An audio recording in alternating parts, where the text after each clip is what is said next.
Hello बच्चों, welcome to BSV thinking. आज की इस वीडियो में मैं आपको कक्षा 8 की गणित के चैप्टर नंबर 9.1 का सॉल्यूशन बताने वाला हूं। तो चलिए वीडियो को स्टार्ट करते हैं।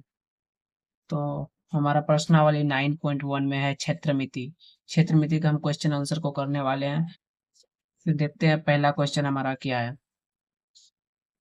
पहला क्वेश्चन हमारा यहाँ पे ये रहा, बोल रहा है एक मेज के ऊपरी पृष्ठ का आकार समलंब जैसा है यदि इसकी समांतर भुजाएं 1 मीटर और 1.2 मीटर है।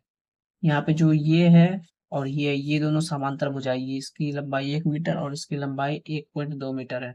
तथा बोल रहा है तथा इन समांतर भुजाओं के बीच की दूरी 0.8 मीटर है, मतलब यहाँ से यहाँ तक की लंबाई 0.8 मीटर है। तो इसका क्षेत्रफल ज्ञात कीजिए। तो बच्चों हमको इसका क्षेत्रफल निकालना है, यहाँ से यहाँ और यहाँ से यहाँ बीच का क्षेत्रफल हमको निकालना है। तो चलिए मैं आपको अपने कॉपी की ओर ले जाता हूँ। तो मैंने फर्स्ट क्वेश्चन को यहाँ पे देख लीजिए, यहाँ पे ये चित्र है, इसको मैंने अपने कॉपी पर बना लिया है। चलिए इसका सॉल्यूशन देखते हैं। हम यहाँ पे लिखेंगे सबसे पहले में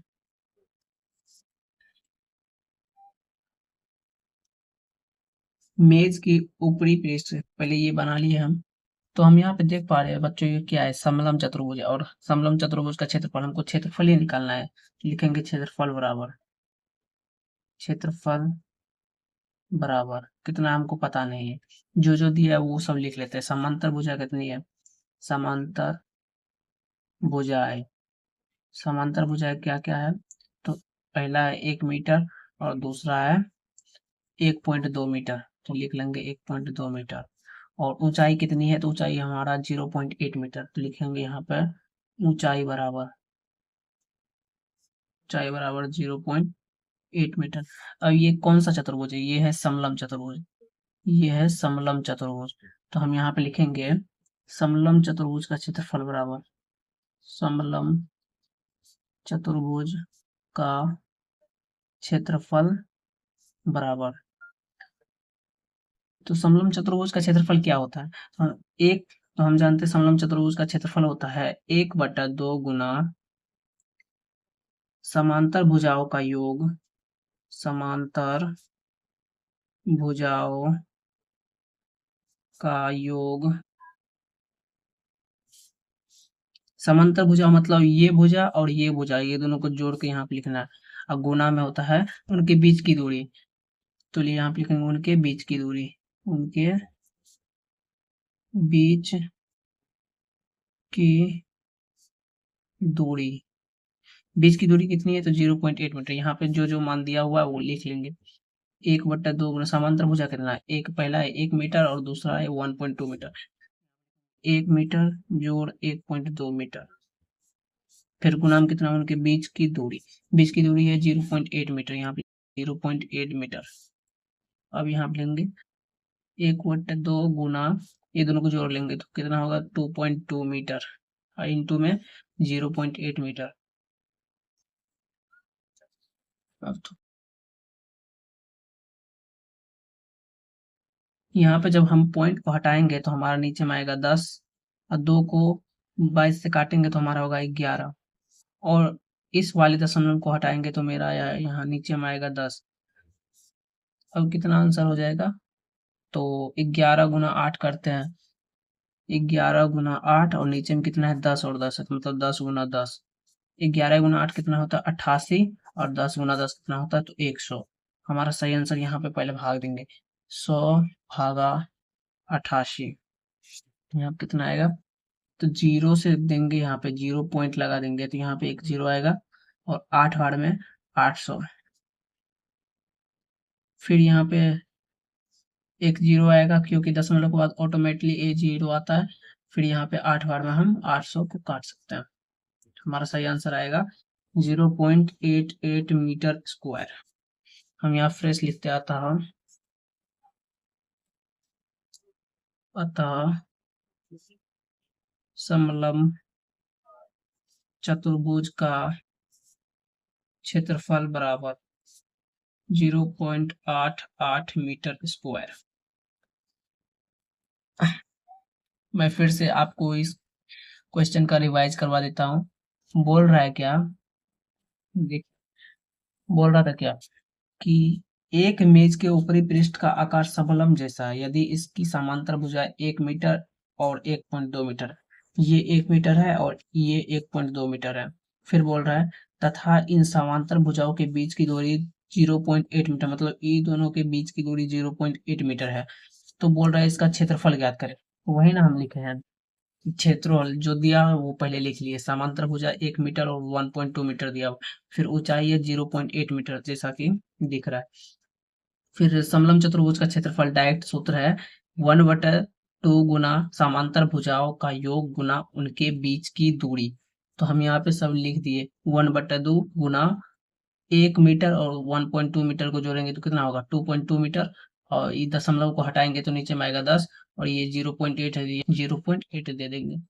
फिर ये दशमलव हटाएंगे, यहाँ पर भी आएगा 10, और 2 से 22 को काटे तो 11 बार में कटा। फिर देखिए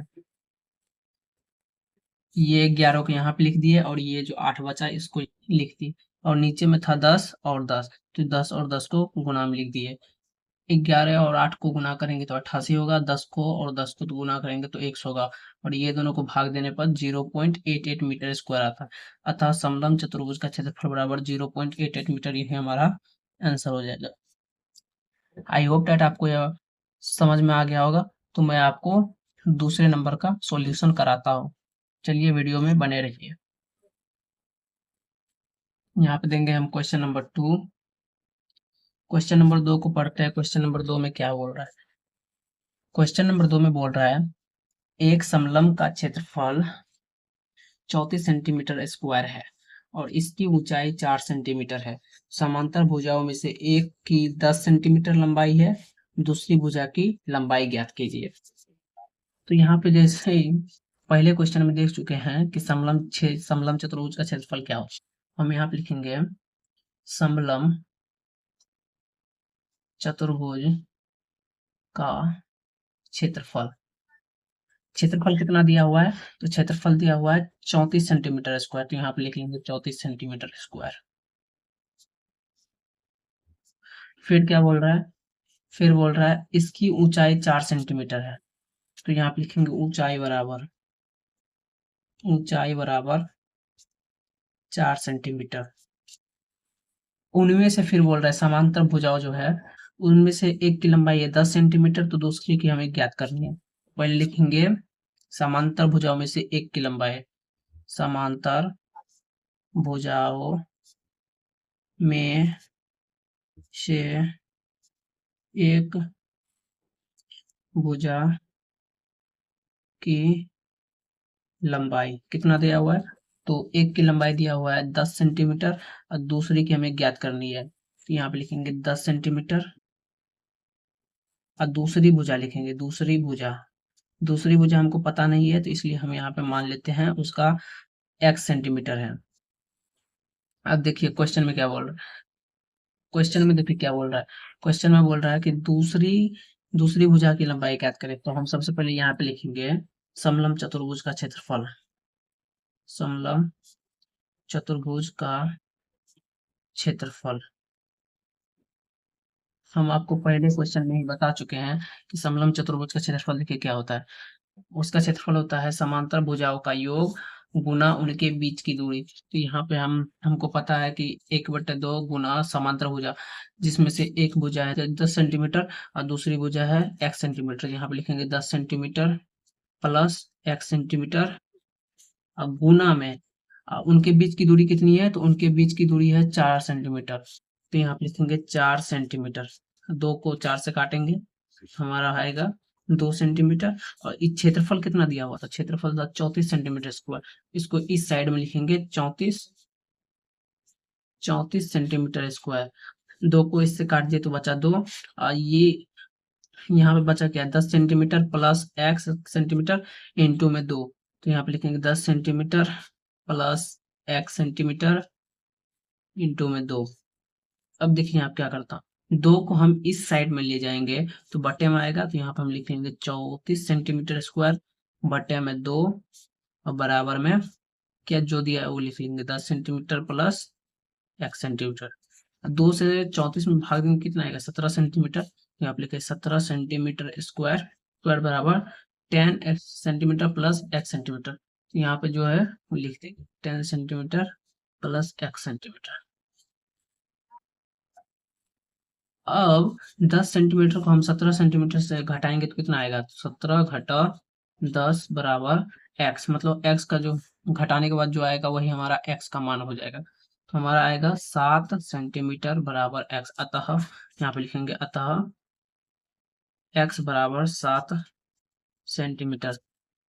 मतलब यहाँ पे जो हम दूसरी भुजा का मान एक्स सेंटीमीटर लिए थे, इसका मान क्या हो जाएगा, इसका मान हो जाएगा 7 सेंटीमीटर। अतः हमारा राइट आंसर हो जाएगा 7 सेंटीमीटर। उम्मीद करता हूँ आपको यह क्वेश्चन पूरी तरीके से समझ में आ गया होगा। तो मिलते हैं नेक्स्ट वीडियो में इसके अगले क्वेश्चन के साथ। तब तक के लिए जय हिंद, वंदे मातरम।